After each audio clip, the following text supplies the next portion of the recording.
Okay, hello everybody. Welcome to the Doomer Optimism podcast. I am here with repeat guest John Dios and new guest Evan, who is also an Anon, semi-Anon. I will have them introduce themselves briefly. You've met John before. I'm sure you already know him. So John, you go first, and then Evan, and then we're gonna get into a conversation today about religion and whatever else we end up talking about. I'm John Dios. I'm a guy from Eastern Connecticut of very little consequence. Evan? All right, so Evan Meyer. You probably know me as the bicolored Python Rocksnake or Python Rocksnake on Twitter. I say I'm semi-anon because I used to not be anon, and then I went anon because I was job hunting, and I was like, I don't want them to search this. And then I just never saw a super compelling reason to put my name back on it. Now that I'm like meeting and talking to real people, I'm kind of tossing it around. I don't know, but just haven't seen a really compelling reason to not be anonymous. So that's why.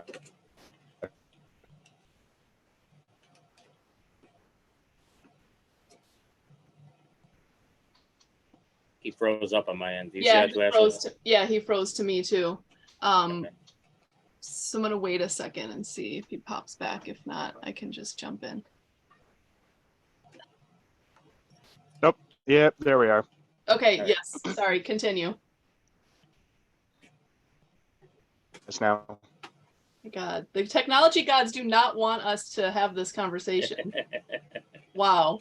Okay, wait. So Evan, while you're getting back, basically oh wait, looks like you're back. Do you want to continue your mini intro of yourself?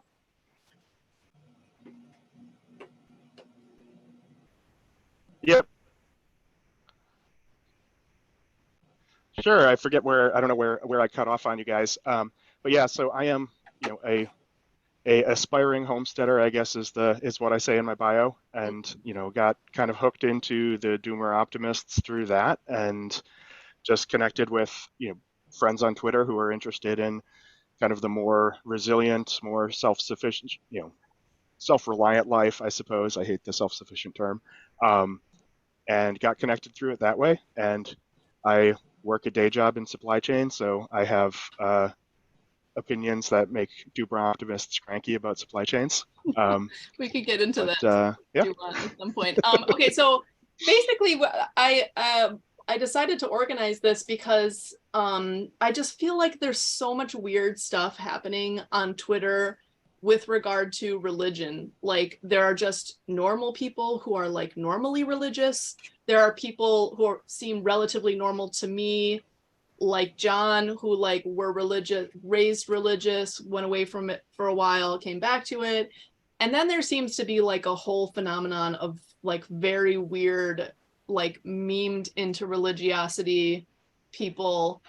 There's like this whole subgroup that I don't even know about, these Orthodox bros. I don't know. So anyways, I wanted to talk about like just all these different things, I guess, on the spectrum from what I would say to be like maybe sort of normal human interest in religiosity, and then like weird Twitter versions of like getting into any kind of social thing and then always taking it to the weirdest possible place. Like for example, there's like this whole conversation lately about trad wives, and it's like, I'm just a person who had kids and mostly tried to stay home with them while they were little. That seems pretty much normal and straightforward to me.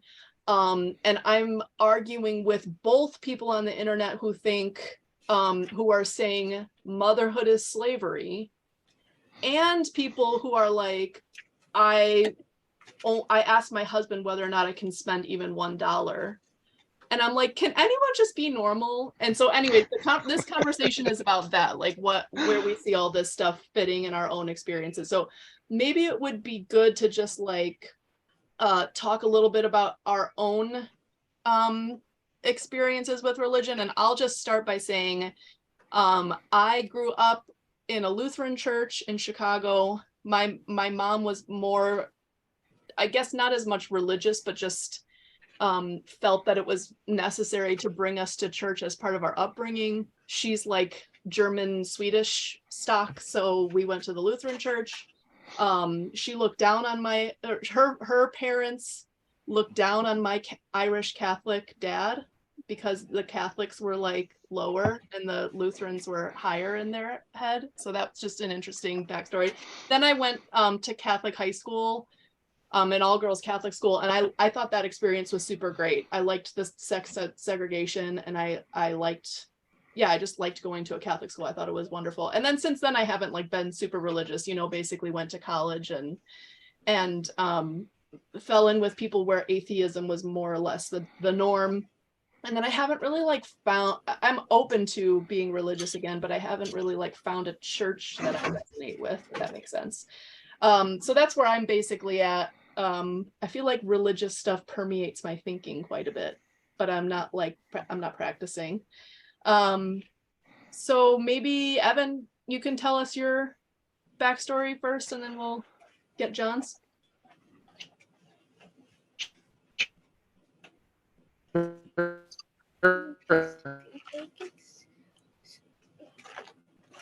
Wait, Evan. You know, so my experience of it, I grew up in the church. John, is Evan breaking up for you? Yeah, a little bit. I kind of hear him. Okay, wait. So Evan, pause a second. Let John go first, and then we'll do you second because your internet's breaking up. Yeah, I can hear you, John. No problem. All right. So you want me to go first? Yeah, you go, John. You go. Okay. All right, that works. My family is Catholic on both sides. My dad's family is Italian. My mom's family is French. Have been forever. My grandparents were devout and kind of fell away in the 70s when things got kind of loose and the folk masses started happening. So my parents kind of naturally just fell out of it and fell into it. They were a little too young to be hippies, but kind of fell into the idea of it in the 70s. And so by the time we were raised, we were living with my grandparents, which started going back to church, but my parents who didn't care about it at all. And so it was something that was in the background constantly, but not really, there was no real expectation of me to pursue it seriously. And it was just kind of, you know, the Catholics were one social status, the Protestants were another. And that's how you really thought about it when I was a kid, I would say. My grandmother was very devout, but I don't ever remember there being any expectation that I occasionally, other than going to church with her on big holidays. Mm-hmm. I got pretty hostile towards it as a teenager, getting into punk rock and all that, because that's kind of the norm. Like you said, in college, it was the same thing. And I would probably look back on it now as it's a social climber thing. It was embarrassing to be like a blue collar rural hick whose grandparents were religious. It was cool, and you get to hang out with the people who were college professors and playing in punk bands and putting on punk shows, and just kind of, I was just mimicking the stuff that they said. They were reading Derrida and all this nonsense. I don't even know what the hell that guy wrote, but everyone liked it, so I aped. I probably wouldn't like it judging by the people who were into it, but that was, you know, you were trying to be, a lot of Chomsky and stuff was popular in the 90s, and that was circulating the punk scene. So I was just aping that until, you know, my life kind of went south in my early 20s, getting in trouble, and I had kids, and that kind of was a hard reset for me. And it was probably just having, you know, the first time I looked at a kid in the ultrasound, I had this, you know, I had a private moment where I had always been, you know, you were pro-choice because that was the acceptable thing to be. You would never say otherwise in company. And I remember looking at an ultrasound and realizing, I'm like, I don't really believe that. I said, that's my kid, and it's alive. And it was not an instant thing for me. It was I very slowly rolled into it and got more serious over years, but that was more or less the beginning of it. I will say the internet influenced it somewhat, in that there were a lot of people on the internet who were going to Latin mass and things like that, who were very serious about their faith. And so interacting with those people made me look into stuff I probably wouldn't have looked into otherwise. I was just kind of church hopping for years. I just thought, you know, it's good to go to some church. It's a good influence on my kids. And it was not really serious until probably 7-8 years ago when I started taking Catholicism seriously again. And now do you go to Latin Mass? Yeah, I didn't make any kind of ideological thing where they're like, this is the only right way, or I reject the new mass or anything. It just resonated really strongly with me instantly. I started going right around the time that we had our youngest. My other kids were serving the Latin Mass because nobody else was interested, Mm. and it kind of turned into the only thing we know. And there was some sense of it. It did make me feel a little more connected because that's what my grandparents had known. But with the age of my parents stopped being really religious, that was still the norm. And Mm-hmm. so it was some sense of connection to that. I never really experienced the modern church. Mm. And my family had never had any real connection to it. So for me it was just easier to go that way, although it probably seems counterintuitive. Mm-hmm. All right, Evan, what's your backstory? Yeah, so I grew up in the church too. I grew up Missouri Synod Lutheran, and I was actually born in West Africa. My parents were missionaries over there, which is kind of a funny story looking back. Yeah, it's a different topic, but looking back at kind of becoming an adult and looking at your parents as an adult and thinking of them as young kids in small town Wisconsin deciding to move to West Africa in the 70s is it's eye-opening because you never think about it as a kid. You're like, wow, that's pretty intense. Yeah. Yeah, so grew up in the church. Sort of, I was not as cool as John. I did not I did not go get quite as far in the punk rock scene, but had a sort of similar experience of getting to college, and I won't say I had like a crisis of faith or completely fell away from the church, but I also didn't really know why I believed what I believed, and kind of did the similar church hopping, shopping around at that stage, kind of just going to the places where lots of my friends went, trying out a few different styles of worship in a few different places, and so after college, went to the Army. Same thing, kind of while I was in the Army, never really had a strong community of faith to support me while I was traveling around, and at various places where I was stationed. Some better than others. I found local churches, just kind of defaulted to my denomination, and some were, had a better connection with than others. But it was really kind of towards the end of my Army career, when I was stationed at Fort Bragg in North Carolina. Had a really solid church there, really solid pastor, and kind of at the same time I was paying more attention to things going on kind of nationally in the church, in my church in particular. Some of the minor, I won't say scandals really, but just the issues, points of discussion that were coming up at that time, and kind of paying more attention to it, thinking about it a lot more. Around the same time, I met my wife, who had also grown up in the same church, but also I would say had a much deeper theological grounding in it, and kind of as a result, learned more myself, and really have come to understand it, I think, on a deeper way, and now have found a community that provides that support and is a place that where I feel like I understand it and I belong here. Mm. And so now you are in a church that you're happy with, and it's Lutheran Missouri Synod. Yep. Okay. And just for people who don't know, what is Lutheran Missouri Synod? Yeah. So I'm trying to think how the best to explain the history here. The Lutheran Church is many different things.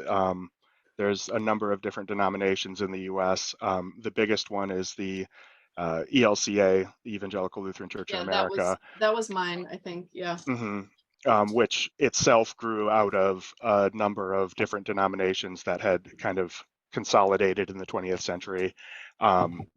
and is, I'd say today, I don't think they would dispute that it's, largely a mainline Protestant church with, not particular theological differences with, mainline Presbyterians, the Methodists, United Church of Christ, some of the other mainline Protestant denominations. Lutheran Church Missouri Synod is the largest of the groups of Lutheran churches that call themselves confessional, although you'd find arguments within the Lutheran Synod of whether, or within the Missouri Synod of how confessional all of us are. And of course, with any organization, there's infighting, and it always happens. But it really, I mean, the point of that term is that, I guess, you could call us theologically conservative, I suppose. It is the idea that we base our theology on the Augsburg Confession, which comes out of the Reformation, which is the document that lays out, the theology of the early Lutheran Church. Yeah. Okay, and is this like similar, and maybe John, you can lay this out too before we like go deeper. What is the modern Catholic Church versus the Latin Mass traditional Catholic Church? Like, what is the, without telling 2,000 years of history, what is like going on with that right now? And if you need to bring up Pope Pius IX, you can. I think I can probably explain it without getting into all that. The thing with the Catholic Church is there is the same kind of energy I think you see in any denomination where there's the desire to split. The thing that's a little more unique about the Catholic Church is it's structured in such a way that it's very hard to change anything. Even you can have a very liberal pope, and he's still kind of bound by tradition and councils, and you can add things, but you can't take anything away. So it appears a little more overstated online, I think, because people tend to, people who are in one corner of the church tend to cherry pick the parts they like, and people in another corner will cherry pick the parts that they like, and they'll often appear to be very little overlap. There isn't really any part of the Catholic Church that believes anything different than any other church. You may have a vocal priest who just says what he wants to say, or public figures who say what they want to say. There isn't really any meaningful dispute, and when there is, it typically ends up like that's where Lutherans came from. There was a big dispute, and the Lutherans left, and right. That's basically how any serious dispute resolves itself. You either decide to stay in and reluctantly go with the program, or you don't. So we're much more in a position of having to coexist and figure out how that works, despite kind of, especially online, it's much, people are very, I'm not a Novus Ordo, I'm a Latin Masser. Mm-hmm. There really isn't such a thing. They're just liturgical rites, which have to do with how the Mass is conducted. And people are making that a proxy for arguments about stuff that's already settled, really. There isn't, there's never going, the liberals are never going to get women priests. The Latin Masters are never going to exile everybody who votes Democrat, even whether they should or shouldn't. And that's just the fact. Everyone is going to be stuck there with the same rules no matter what. Yeah. What's playing out is kind of the tail end of the stuff that started in the 60s, where people, I think there was a big movement that had diluted itself, that there was going to be this big wave of change, and the Catholic Church was going to unite with all the Protestant denominations, and everybody was going to flood into the church because now it was more open, and that didn't happen. And the people who wanted that are in power and get very old and hanging on. And then there's younger people who are excited about what the church has always been, in their fight. And that's more or less what it is. Okay. So I feel like from an more or less outsider's perspective, because I'm not at all into the minutia of all this, it seems like what's going on, and maybe this is also the case with Missouri Synod, Evan, I'm not sure. Like, it seems like what's going on is like a proxy for modernity. Like, the church is trying to modernize and become like everything to everyone, like tolerant to the point that it's like losing a lot of the things that made it unique, in that it's the traditions that made it unique, kind of like letting those go in the service of potentially being tolerant, but it just ends up being this like homogenization where there's like everything is expected to be like open and the same, and there's not really anything that makes it like special or unique anymore. Does that sound right, John? And then is like maybe Evan too, is like, is there, and then I guess also part of the question is, this is all what people are dealing with doomer optimism, like people trying to return to tradition or like re-embrace these traditional things that it seems like, for example, the Latin Mass resonates with people because it's sacred and quite different and quite specific and developed over time to be like highly moving, and also it's part of like this lineage that existed through history. So then you get this feeling that you're like belonging to something bigger than yourself through time. Yeah, so is that basically, is that sound about right? Would you? Yeah, I think that's accurate. And I don't think that the impulse was entirely bad that happened in the 60s and 70s, because we had not had any major councils or made any big changes to church since the Reformation. So the same time that the Lutherans were founded, we had the Council of Trent, and we responded to what we saw as the criticisms, valid or otherwise, in the Reformation. And then we went about our business at a time when countries were explicitly Catholic. They were run by Catholic monarchs. The Catholic Church, the rules of the Catholic Church were the rules of countries, and it was a valid thing to say. The New World has been founded since then. There are societies that are not run by any religious authority, never mind Catholics, and we can't operate as if we're still in medieval Europe, because we're not. And it's difficult to evangelize or speak to people as if you're living in a village where some guy who doesn't go along with the church or doesn't go to mass on Sunday is going to be exiled from the village, because we hadn't lived in that world for over 100 years, if not more, never in most of America. And so I think that was where a lot of people who meant well got dragged into the reforms with good intention. Yeah. And I do think the tradition has to go forward into the world that exists. It can't go backwards and burrow into a place that's easier to exist in. You want it to be the same and have continuity, but you have to exist in the worlds that it is. And so there was a very valid point that we needed to do that. And then I think there were a lot of people who didn't really care what the church had taught and just wanted it. They saw an opportunity to push through whatever they could. And it went way too far in one direction. It didn't accomplish its goals. And then you had people reacting to that in both ways. And the main way people reacted was that there was just a massive exodus. Right. And people like were just kind of turned off by the like blandness of it. Is that part of it? My grandparents left for a while in the 70s because you went from the Latin Mass, which no matter what, it had to be done a certain way. There was not a lot of flexibility. And so you could have the most liberal priest on earth still did the Mass the same way as every other priest. And then all of a sudden he had options.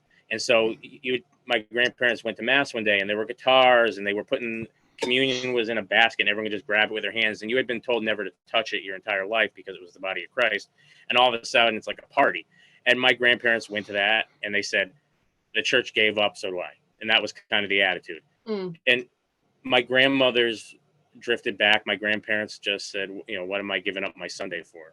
And that was kind of the end of it. And my parents looked at my grandfather leave and said, well, if he doesn't do it, why should I do it? And I think that played out on a very large scale. Yeah, totally. Evan, what about Lutheran? Do you feel like there's this same like traditional modern thing going on? Yes, I think there is. That dynamic is definitely at play. There's differences. So even within denominations, we have a very similar dynamic within the Missouri Synod of different types of worship being, kind of officially as doctrine, they are all okay. My church is within, I don't want to say a faction, but that's essentially what it is. That takes a more traditional view of the liturgy, that these things are important, that we have, that they're not just, they may not be a matter of doctrine that is, essential to saving souls, but it is something that's still important for teaching and helping to support people's faith, and that these traditional practices are really valuable. And there is, I would say that tension, I would kind of take a step back to, talking about the internet culture and how how we've seen that phenomenon of people kind of grasping around for a religious identity.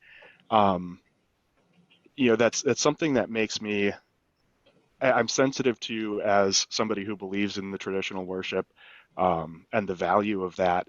That I don't want to be we also don't want to be encouraging the kind of mentality, that consumerist mentality that Yeah. says, I'm going to shop around for a religious identity that fits me because the way we worship is just another identity I can put on and take off like a hat. Um, and that's something I'm sensitive to, and I certainly don't think that I'm doing that, and I hope nobody, I don't accuse anybody else of doing that, but it's something that I see happening, Mhm. and it does make me a little bit uncomfortable with that.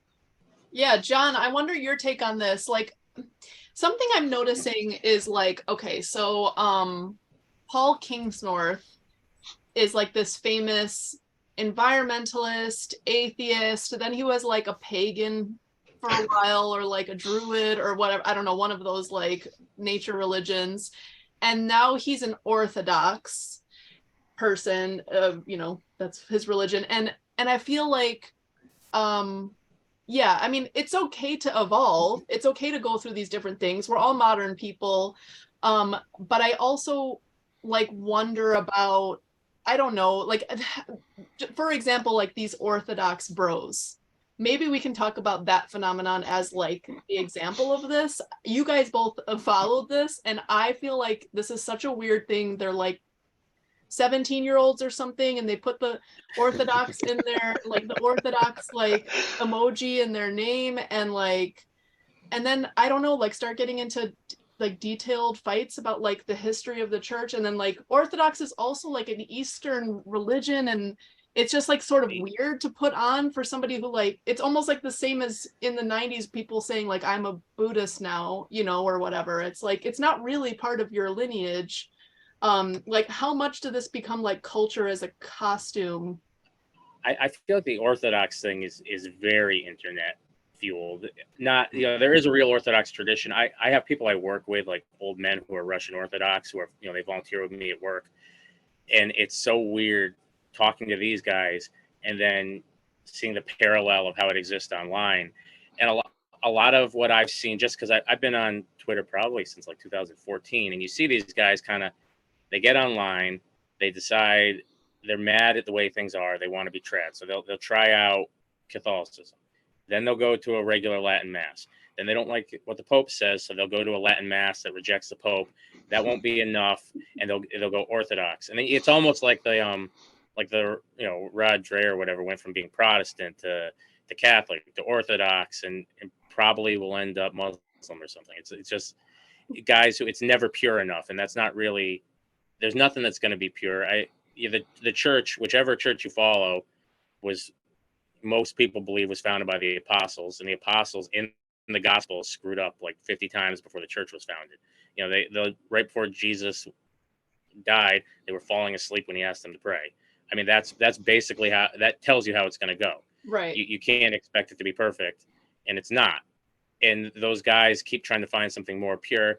And I only know a few of them personally, so I don't know what they do, but I suspect a lot of them don't actually go.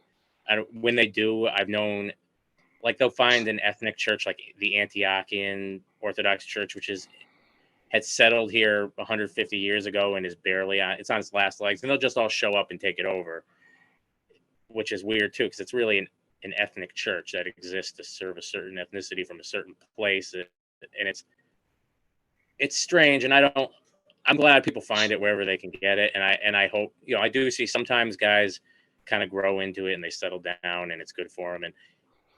And especially as a Catholic, the Orthodox Church has the same sacraments we do.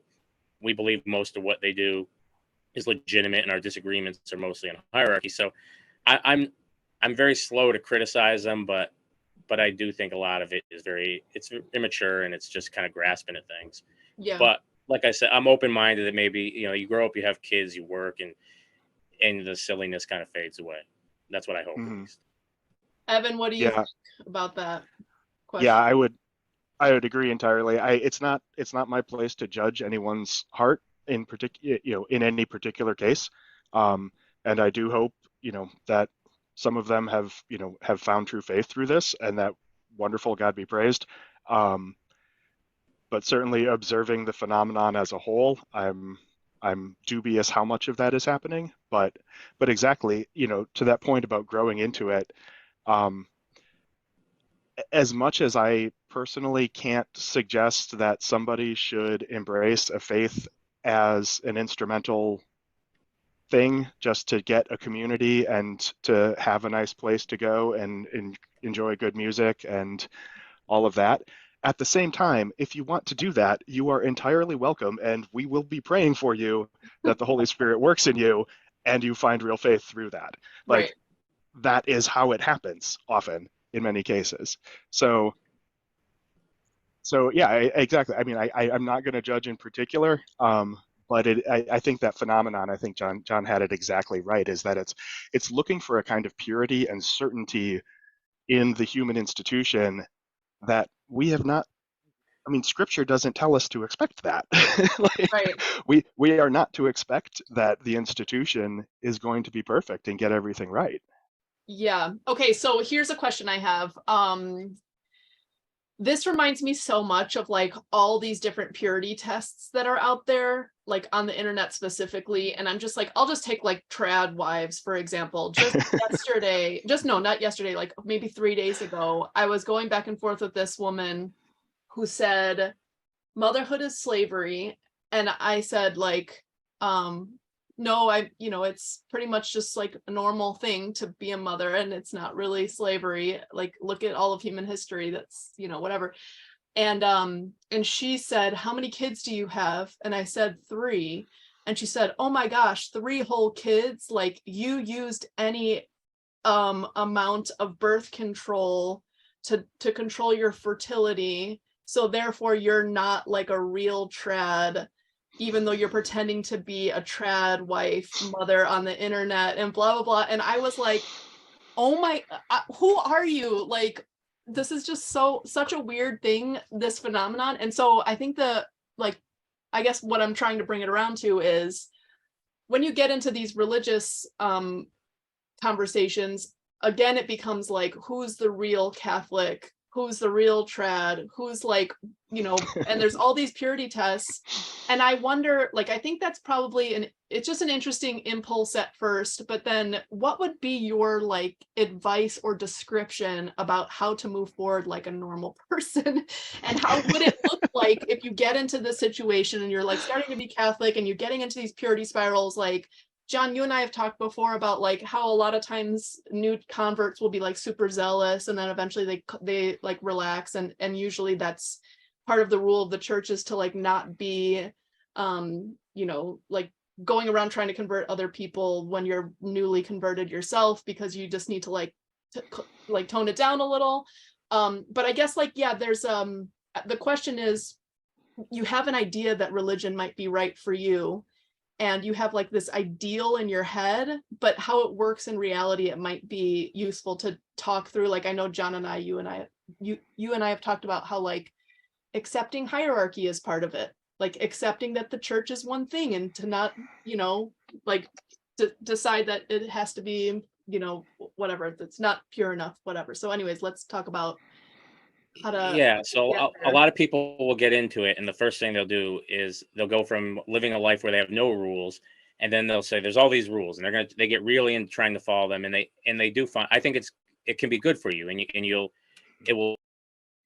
Oh, John, you just muted yourself. There you go. Got it. Yep. Okay. So people find that all of a sudden having these rules and a structure in their life is transformative, and they get excited about it, but they don't really fully understand how it works because they're new, and so they immediately appoint themselves the police, and they start policing it in other people, which is not how it works. There's a reason there's a hierarchy. So yes, there's a Catholic rule. We don't believe in birth control by and large. There's very few exceptions. There's ways to plan your family that mostly involve careful abstinence. That said, it would be insane to anybody who's been practicing their whole life for a lay person to go around telling anybody else how to manage that in their own life. I mean, I can't even imagine someone having that conversation in a parish hall. It would be deeply offensive and inappropriate. on the internet, you constantly see people lecturing them about whether not only whether birth control is okay, but they'll start lecturing people about their intent in using like approved family planning. This is a constant thing you see in Catholic circles. You'll see like an unmarried 19-year-old male lecturing a woman about using the methods that are approved and whether her intent is correct, and if she's actually, you have a contraceptive mindset, and I just think that's insane. And if you said it in front of a priest, he would tell you to stop. You would never say it to anybody in real life, and it doesn't matter if you're factually correct, because it's not. Thomas Aquinas didn't write for lay people to lecture each other. That's not why that stuff is there. The internet, unfortunately, makes it accessible to everybody to a degree that has never existed in the past. But you're not a theologian. You didn't go to school. You don't have any formal role.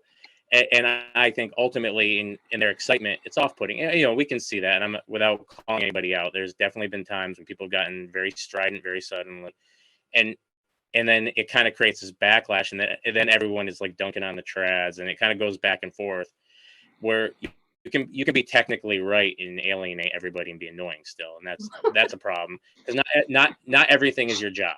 It's not my job to worry about some lady in the next pew over, and whether that's what the confession is for. If she does something wrong, she gets in line just like me and everybody else, and it's between her God and the priest, and they deal with it, and it's none of my business, to the point where the priest would get removed from the church if he talked about it. Mm-hmm. So it's kind of bizarre to me, and it's really just got to be an internet thing, that because you don't see it in real life. Right. I don't think it's healthy, and I think that kind of intensity and the kind of pushback that it will draw on you is why people end up hopping. They get frustrated. They go, "Oh, these Catholics aren't real. They're all weak. They're lukewarm," and then they bounce to the next thing. Right. Mm-hmm. Evan? Yeah, I think that's absolutely an internet phenomenon. It's the flattening of those hierarchies, and even just of the flattening of the realms that we expect to have these conversations with each other. Mm-hmm. We see this all the time on Lutheran Twitter, and I occasionally just despair that I even got connected with Lutheran Twitter, and I wish I just hadn't even been part of it and just kept that side of my life completely separate, because you have these conversations where you have pastors and lay people arguing points of theology, even pastors discussing points of theology amongst themselves. Just the fact that it's in a public forum, I think, often makes that touchy, and like that's not really the place for those discussions. That's interesting. Yeah. And Okay. I then didn't you think about that. then you add the layer of them arguing with lay people on the internet for everyone to see, and it's just a really, I think it's an aspect of technology that we haven't really processed, how this affects our institutions and how we move forward with that. One of the points I always I always like to bring up, the historical reality that every major communications technology, every major step forward in communications just completely disrupts human society. The printing press, you have the Reformation and the 30 Years' War and the wars of religion in general. Radio and fascism are closely interconnected. We're still processing television, what television has done to our lives, and we're already into the next one, which is the biggest communications revolution of them all. Hold on to your butts, because I don't know where this is going. But and yeah, I think that's just one slice of it, the way it's affecting our churches and our religious life. That's a really good point, and I see that a lot in Catholic circles, because you had, once Twitter in particular suddenly became this forum where everyone had a microphone, and a lot of Catholic priests are on Twitter, and you started, there's kind of a shorthand for it. They call them epic bacon priests, because they're kind of these guys who had developed these extremely online personas, and they'd be kind of goofy and informal. They'd be like the cool guy. He's really into his faith, but he also jokes around. But then a lot of these guys would have a following, and they would get protective of their following. So when you would get a guy who would be kind of like a mean trad, they would take it personally when these guys were behaving inappropriately most of the time, and they would start dunking on these guys. And then you'd see, I'd be seeing a priest, who is friends with these Catholic feminist bloggers, attacking some kid who is not incorrect, but is behaving, he's talking above his station, and piling on him and going back and forth.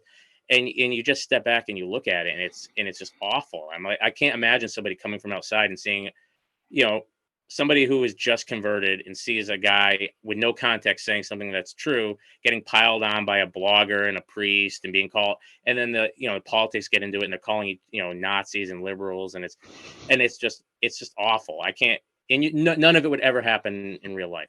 That priest would not act like that. The blogger would not act like that. The groyper would not act like it. And I have very little to say that's positive about like a Nick Fuentes groyper Catholic, but he's still, you know, I don't think the kid deserves to get dragged over the coals by people with really high profiles either. You know, he's still a guy with a soul somewhere, whatever he's pretending to be online. And it's probably not going to end well for him if everyone online with a big reach is just calling him an idiot and a Nazi. He's gonna double down on that stuff and get worse, which is exactly what you see. Right. Right. So weird to think. I didn't even think about this. I've seen that there are some priests with Twitter accounts, but like priests or pastors with audience capture. That's, and then how does that do either of you have any experience to see how that plays out in the real world? Is there like a meme to reality? I know that there are like a few activist priests, for example, in the Catholic Church. Like what look like? So there are some guys who have made it, basically they just have media careers now, and those guys live in their own world, and they're kind of they're untouchable. They say what they're going to say online, and it's often destructive, but that exists. What happens to a lot of smaller guys who fell into that stuff early on, I noticed, just quietly stopped posting. What I think happened is I think this stuff bled over into their real life. People called the parish, you know, and then the priest was sitting there with his bishop and a printout of all these tweets where they're calling each other names, and he got told to stop posting. And I think, which is good. And I think that's the best outcome. A lot of the guys who I remember being extremely online early on, you don't see anymore, which means somebody did the right thing and told them to shut up.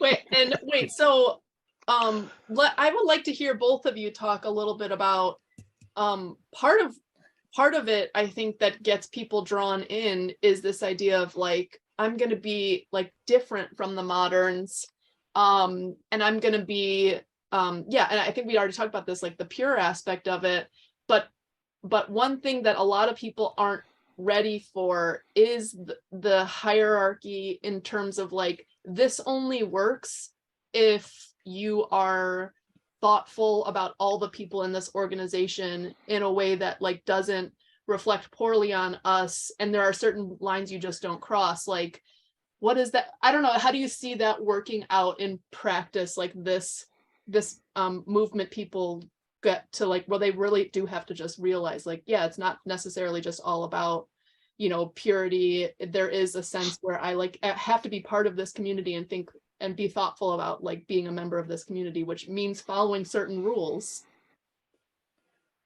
Yeah, I think it comes down to that understanding of place and, you know, role, vocation. You know,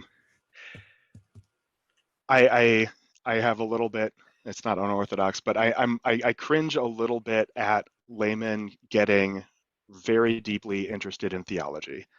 I could be tempted that direction myself. Tempted's the wrong word for that. It's not a bad thing. But if you're really, really into theology, maybe you should go to seminary. Or if you just have lots of questions, you should talk to your pastor or your priest. And if he's not equipped to answer your questions, you know, because unfortunately, you know, it's every institution, it's a mixed bag and they have different gifts. Maybe your local pastor is not as into the weeds of theology as you want to be. He can at least point you in the right direction to somebody who can speak to you with authority, not getting into arguments online.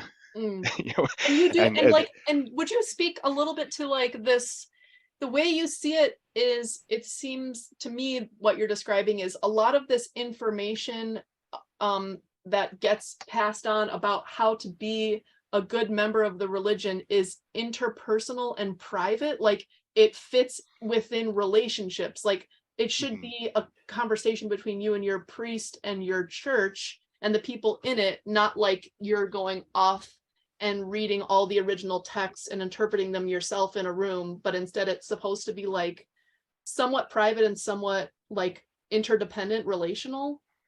Is that I mean, I accurate? think going off and reading the original texts is great, but you're going to have questions, and you're going to want to talk about those with somebody. Right. And that's where, and talking about them with other laymen is not bad, but I do believe you need guidance there. And talking about them in an open forum online where anybody can jump into the conversation and start lobbing grenades, I think the medium is just not suited to having that productive exploration of that kind of material. John, what's your take on that?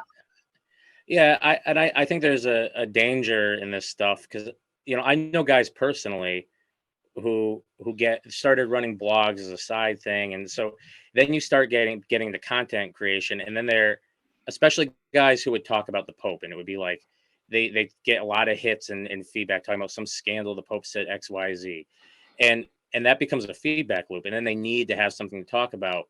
And guys who at the time when I was coming back into the church were very devout, had big families. I know guys with 9 kids who blogged about the Pope the whole time I've been in the church and end up leaving the church because all they do is just fire hose bad information to their brains.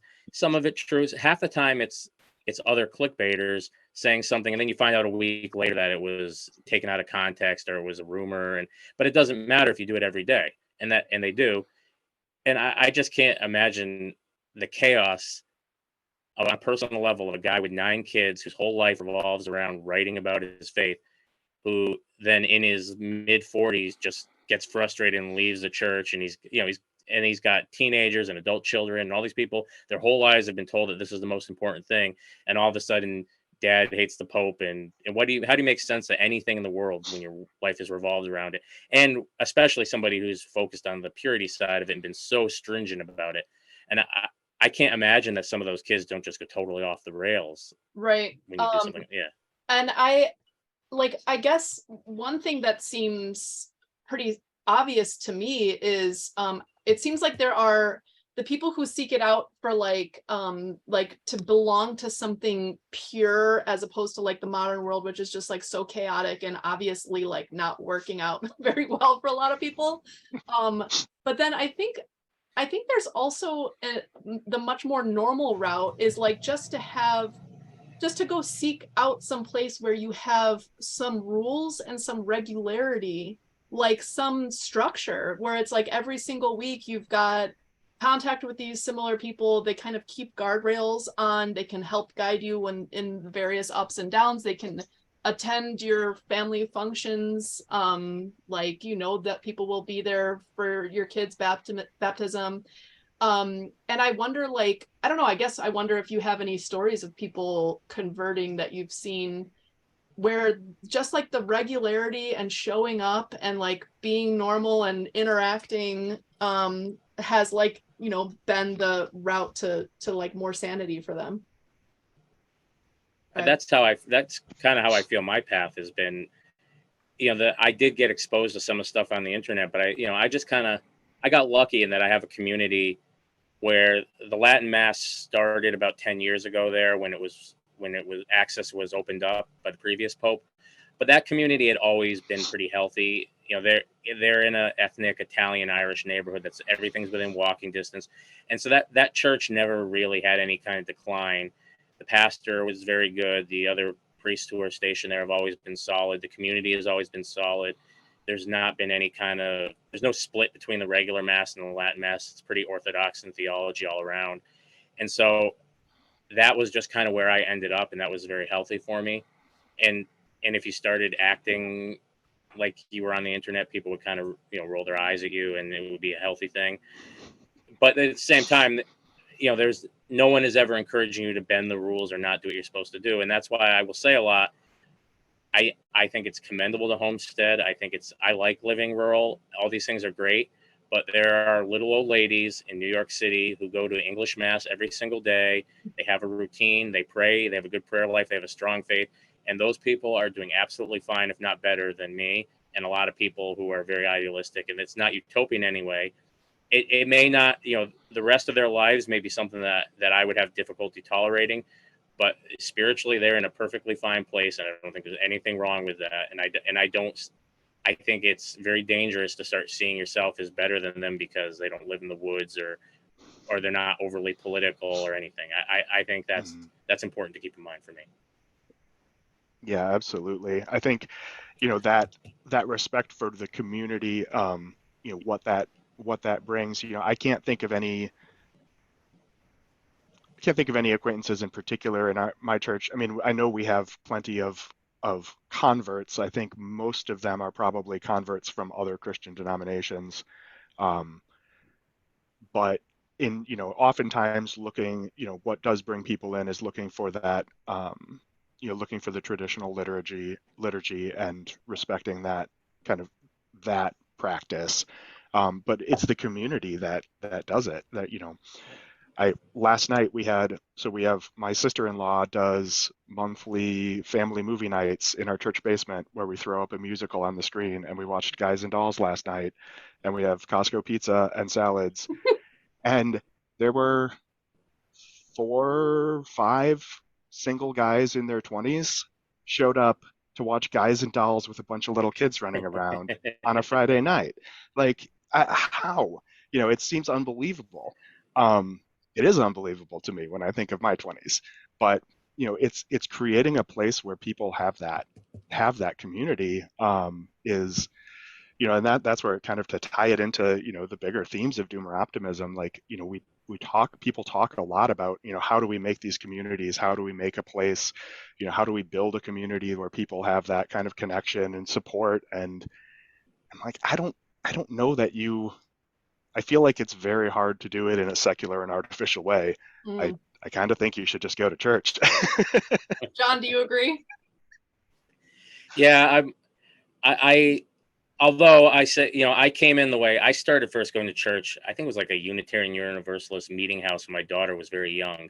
And all I was like, I just want some structure. And I was doing the same thing I see a lot of people do in this particular circle, where they're like, I like the side effect, but I'm not religious. So I'm just going to kind of reverse engineer out the parts of it I like, which, I don't think works, but I think you can get the unintended consequence for me was that I started taking it seriously.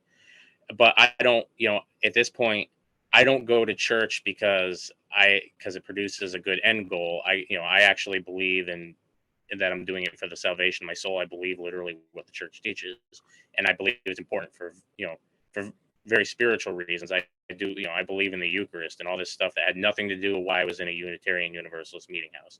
I wasn't, at this point, I don't just go because I think it'll make my kids good.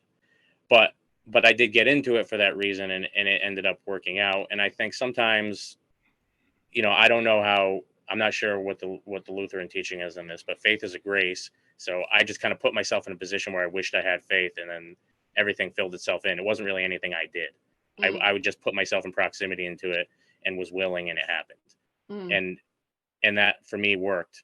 But I can't say I fully understood what I was getting into. At the time, I knew that I was a train wreck when I was a teenager, and I was terrified of what would happen to my daughter if she ended up like me. Oh man, listening to John's gonna make me religious. Okay, so the other thing that I think about, and we've kind of covered this, but I just want to say it explicitly. I think comparing kind of the homesteading, trad wife, all these different memes on the internet. There's the fantasy, and then there's the day-to-day of it. And I feel like it's just really important to be clear. And I think this is partially what we are constantly battling in Doomer optimism is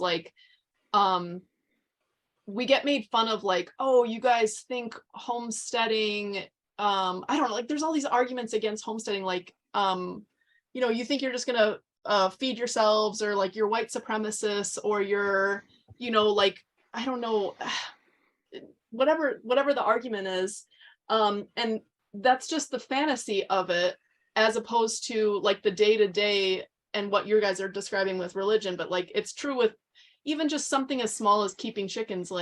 There's the fantasy of self-sufficiency and Instagram cottagecore, and then there's just the day-to-day of going and cleaning out the coop and feeding the chickens, and the minutia of that. And I think part of what we're trying to encourage people is like, just get into the minutia and figure, like, it humbles you in a lot of ways, because you just have to like actually deal with it. And I think part of what we were talking about earlier with the church seems to me like a lot of people who want the purity of it, they want the meme, but the actual minutia is like what everyone in any religion of all of history have had to do, which is like, you have to deal with the other people in the religion. You have to like navigate the day-to-day of the politics of your church, you know, and all of this kind of stuff. So I don't know what kind of advice we can leave people with who are like, I think we have a lot of people like me who are interested in religion, and who maybe were religious or were raised religious and like don't really know how to get back into it. Part of my thing is it's just practical reality of like, we're in a different country, so it's a little different. A lot of people too are living not where they grew up, so they'd have to like go find a church that resonates with them, you know, and that's important. I think finding a church that makes sense.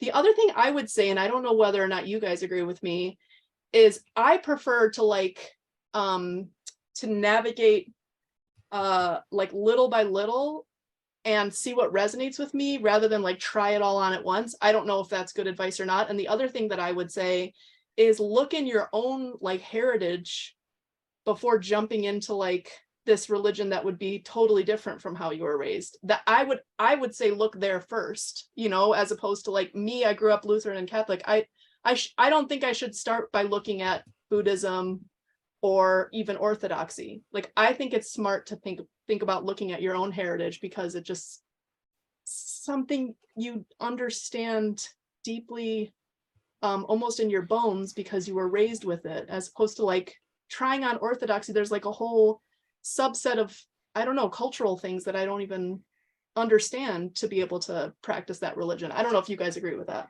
either of those things. Yeah, I mean, it's tough, because I do think ultimately some things are true and they're not, and whether you grew up in it or not, it's, you know, and Evan can probably speak to that if he grew up in a missionary community where you were literally convincing people to do something different than their native cultural tradition. But, and you know, at some point, you know, a long time ago, my family did convert. You know, it's so long ago now that it's not in the historical record, but that happened to us too. But I did, you know, for me, I did revert back to my family tradition. And in my case, I was also convinced that it was correct, but you know, you could also say that's convenient that that's where I landed up. I could make the case otherwise, but I'm probably not the guy to do that. But there's some, I would say, yeah, it makes sense, at least, because even if it's not the right fit, you should fully examine it and know why.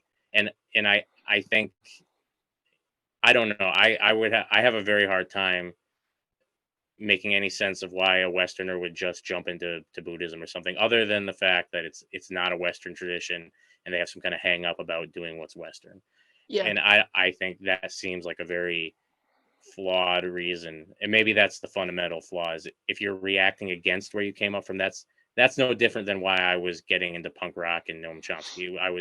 I don't think that's, being mad at your parents is not a good reason to do pretty much anything. Yeah. And what do you think about going in like a whole hog, like taking the whole thing and putting it all on at once versus like slowly letting yourself? My faith doesn't even allow that. I mean, you can go, anybody can come into church, but there's levels of initiation. If you know, there's baptism, confirmation, formally joining the church are all processes that take time. And there's a reason for that, because, you know, there's responsibilities that come with membership of the church. There's sacraments they believe fundamentally change your soul. Yeah. And, you know, somebody who is baptized and confirmed has a much higher burden for their conduct and their salvation than, you know, you would, very few people would say that some guy in a third world country who's never heard about Christ is going to hell because he's not Christian. If you are a confirmed Catholic who rejects the church, there's, you know, we think there's a much higher standard for what you're supposed to do and what's expected of you. So they don't want anybody to just assume that burden and go gung ho without knowing exactly what they're getting into and knowing that they actually understand what they're adopting, which is why even if you're born into it, you get baptized immediately, but you don't, you know, even the most, you know, earliest we confirm anybody's would be 7 or 8, and that's not the norm anymore. It's expected what you're doing, and you're doing it willingly. Yeah. Evan, your thoughts on those two?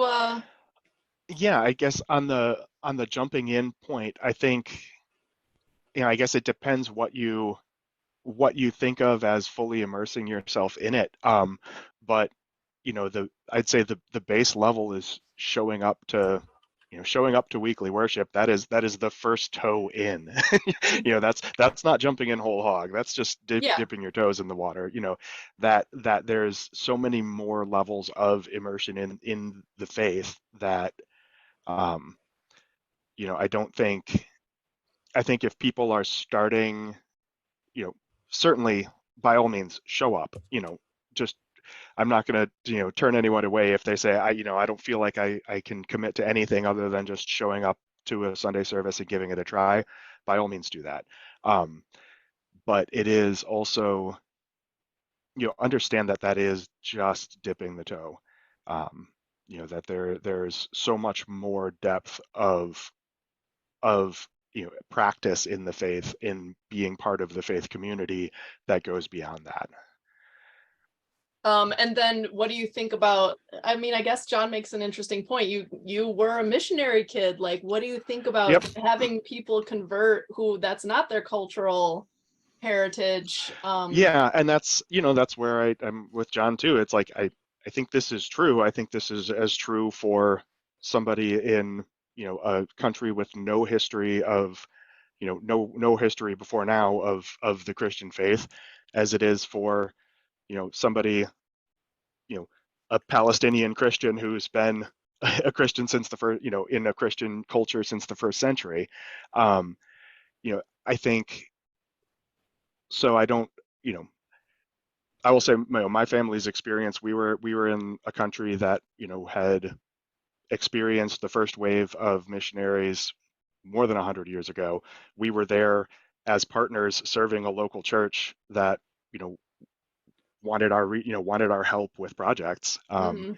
So that's, I think the idea of what a missionary is varies a lot. Well, and what a missionary is does vary a lot depending on kind of what stage the community you're serving is in. But yeah, I'm not going to make any, I'm not going to apologize for for those who are called to proselytize, to non-Christians, because that if you believe it's true, what else are you, what else can you do? Right. I know I've brought this up with John before, and he's like, but we're right. I mean, trying to say that, and I'm like, yeah, okay. So yeah, and I guess the other thing I would just say, we've already talked about this too, but like the other thing I would just say is like, my impulse would be, if I'm showing up every week, to kind of like be quiet about it. I guess like be like humble that I'm like learning and slowly integrating. And I know that we've had this conversation before, John, but like just being a new convert and being super loud about it, I don't know, it just doesn't resonate with me. I feel like I just want to say out loud, I'm slowly thinking about these things a lot, and I'm like, I'm not gonna like go tell anyone else really what to do, except for like to just kind of be humble as you're going through this process. I would be remiss if I didn't at least ask both of you to make a statement about just like abusive behavior in churches. The reason people get away from religion because they say X, Y, and Z was abusive, like, or part of the ideology was abusive to them in some way or traumatic. Like, what do you have to say for this? This is the objection of the the modern to churches. Sure. I guess we obviously, I have a much more prominent stigma there, so I guess I should address it first. Yeah, I mean, it's a very real thing, and it's legitimate. I mean, it's definitely something for me that was a hang up, was to be, how to reconcile that with what the church teaches, which of course ultimately how I did is the fact that it doesn't reconcile. You're dealing with flawed people, and a lot of the time when it happened was a time when the church had gotten, it had gotten very decadent, very comfortable, and people were going through the motions, and there was a lot of hierarchy that frankly was faithless, and it was an easy way through life. And in some places, a lot of stuff that happened in America in particular came from the situation in Ireland, where they were very poor and subjugated, and it was a good way to get out of the country, and if you were the 10th child, to become a priest, and then your parents didn't have to worry about supporting you. And a lot of people got into it for the wrong reasons, with a lot of damage and a lot of wounds, and they had a lot of power over other people, and I think it got very ugly at times, and it was handled very poorly because people were used to the status quo and felt like it was like a too big to fail kind of thing. Yeah. The church, the institutions were huge, and everyone relied on them. And the first instinct, just like any other institution like that, is, try to deal with it quietly so it doesn't disrupt everything, because out of a misguided sense of keeping the show running. And that very much came to a head. And then a lot of the decline and a lot of the negative things that came about in the 60s were people who were reacting to, they were looking, these people are hypocrites. They're saying one thing, doing another. And so we do need the reform, and we need to change things. And unfortunately, that didn't heal the wounds. And then it really got worse, because then we had all these wounds and all this festering complacency, and then it was anything goes at the same time. Mm. And so, and you had, I'm going to speak a little frankly, that, the seminaries turned into bathhouses. Mm. It became, combining a sudden shift, like, let's be LGBT friendly, also no rules, also we're all still screwed up. Priests basically felt like they could do whatever they want, and they did do whatever they want, and it got very ugly. And I don't think there's any accounting for it other than being honest about it. I don't, there's no excuses for it. It was terrible. And on a personal level, how to deal with it is just, if you have a real sense of the history, for better or for worse, it's always been like this. And it's like this in every institution. It's public schools have these problems just like churches do. And we're human beings, and human beings are capable of doing awful things. And our institutions in the church are just as subject to that as anywhere else. Mm-hmm. And it got bad. Yeah. Evan?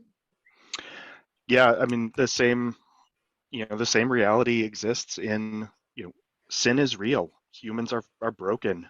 And it's true of our pastors and priests as it is of any of us. They are in a particular position of authority and responsibility that makes the consequences even worse than for the rest of us.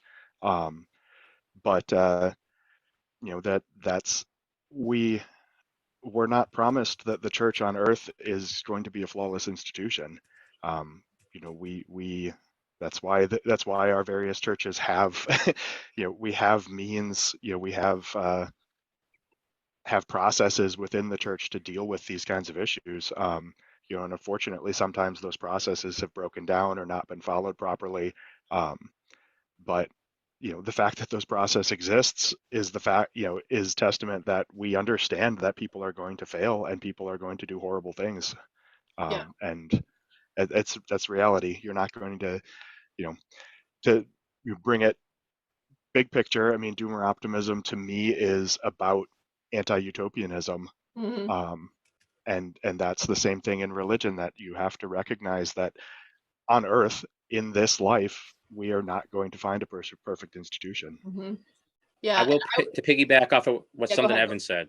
I think that's true. You see it in the Catholic Church and a lot of the more theologically orthodox denominations. Is you do have, and the one thing I will say in their defense is there's more of a tendency to want to self-correct and to be make a public show of penance, and to address the problems directly. And so you will see the Catholic Church and other churches will be much more proactive in trying these things themselves and outing them, where a public school won't. And so I will say that it creates a perception that we are uniquely flawed. And I do bristle at that. And while I don't make any excuses for what does happen, I will say you can look at the numbers in a public school versus a Catholic church per capita, and it's a lot worse in other places. It doesn't make it okay in the Catholic Church. But part of why it becomes kind of this punchline, priest or pedos, is because we actually, the ones who are releasing all these names is the Catholic Church. And I can tell you, I work for the church, and you get lectured 6 ways to Sunday. You get screened constantly. There's a very rigorous system within it, because there are people who take it seriously and believe, who are scandalized by it. And it's one of the consequences, and you have to deal with it because it happened. And part of taking it seriously is that then you own it. The guy who doesn't own it doesn't take the heat the same way.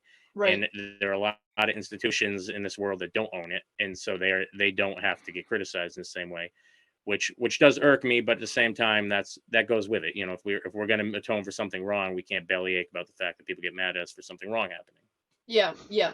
And I would just add, like, this anti-utopian thing is really important to me. And like a lot of times people will, for example, I'll be like, being a wife and a mother is wonderful. It's a wonderful part of life. And people are like, you want to go back to like repealing the 19th or something, as if like it has to be like, you know what I mean? Like it has to be one thing or the other. So I just think there's like this impulse to just, if there's anything that's, I'm going to say this word because I can't think of another word, even though Patrick hates it, problematic about the institution, like people want to throw it away entirely, as opposed to thinking like, but there's a reason that this institution evolved and was useful to people for a very long time. Let's not just throw the baby out with the bathwater. Like there's a reason to keep these things around. And I feel like just the modern impulse is just to abolish everything to the point where there's like nothing left, as opposed to thinking like, what of these things can we parse out? What should we keep, Yeah. And with motherhood, I think people look at it, they'll look at somebody living without electricity and 12 kids and dying young. And to see that as an indictment of motherhood completely is ridiculous, obviously. I mean, that's you. And it's not to say that motherhood will always be easy and fun. You're not going to ever resent it, but it's not always going to be like that either. And it is a very silly impulse, I think. Yeah. And then, I mean, just even thinking about where you'll say like, like doctors give too many C-sections, like, it's just way too interventionist nowadays. And people will be like, do you want to go back to dying in childbirth? I'm like, well, there's a middle ground here where we're not cutting people open nor dying, like where people just have babies, the vast majority of which are possible normal birth. But so anyways, the upshot of this conversation, like every Doomer Optimism episode, is just to be normal. Stop being utopian about everything. Stop taking everything to such weird extremes. Any like last takeaway comments? Like, I think there's just so few. Part of why, like, I think we've just attracted an audience is because there's just so few places on the internet where people are like just sharing a be normal message. So any last like final takeaway, I don't know, pieces of advice for people who are thinking about religion or newly converted, how to navigate this like a normal human? I'd say Easter is coming. It's extremely normal and maybe a little cliche to show up for the first time at Easter, or to only show up at Easter, but show up at Easter. Find a church, go to Easter service. Yeah, I would echo that. I would say, aside not just Easter, but just in general, do things in real life. The internet's great. It's cool to talk to people, and people always point out, hey, well, you're on Twitter a lot, but I have a day where I constantly have 5 minutes where I'm standing there waiting for something, so I can post because I'm standing there by myself doing nothing. But that doesn't mean if that's all you do, then yes, it will be hollow. Do anything in real life and things will be better. Go, if you live in a town or a city or whatever it is, there's something you can do in real life. There's an Elks Club, a Franco-American club, there's Knights of Columbus, there's a church. There's something you can do where you can actually go out in the real world, and it doesn't have to be the perfect thing. You don't have to commit to it forever, but I think you will always be happier and more normal if you do that than you keep trying to find the more esoteric, more extreme thing to do online, which is the cycle that you see on Twitter. Yeah. And I would just add, when I was home in Chicago for Christmas, I went to Christmas Mass, and it was cool. It was wonderful. It was a great experience. It reminded me what it was like. And Christmas is also just like such a magical time too, to go to church and to, like just hear all the different hymns and everything's decorated and it's all sparkly and, just seeing people all coming from, celebrating Christmas with their family, and all the kids falling asleep because it's midnight mass. You know, I think we went to people grumble about that a lot, but I think I always like Christmas and Easter for that reason, because it's the time it's the most full. It's the time when family stuff happens. And my parents, even though they fell away from the church, we've always gone on Christmas and Easter, and those have always been big holidays for us. And that was a big part of why that stuff never totally faded from me. I think that's a good tradition. Yeah. So, you know, go to Easter mass or service, and tweet about it and tag us on Twitter and tell us that you're normal, and convince other people to be normal, and go do things in real life. All right, John and Evan, this was lovely. Thank you for coming on. I'm glad we finally had this conversation. I've had a couple of conversations on this podcast about religion with people who are considering being religious, and I kept saying, like, I can hear John Dios in my head saying this way, the X, Y, and Z. So it's good to have you here and just have you say it yourself as opposed to me. If I can do it, anybody can do it. That's good. Yes, that's great advice. All right, thank you guys. Thank you. Thank you. This was fun.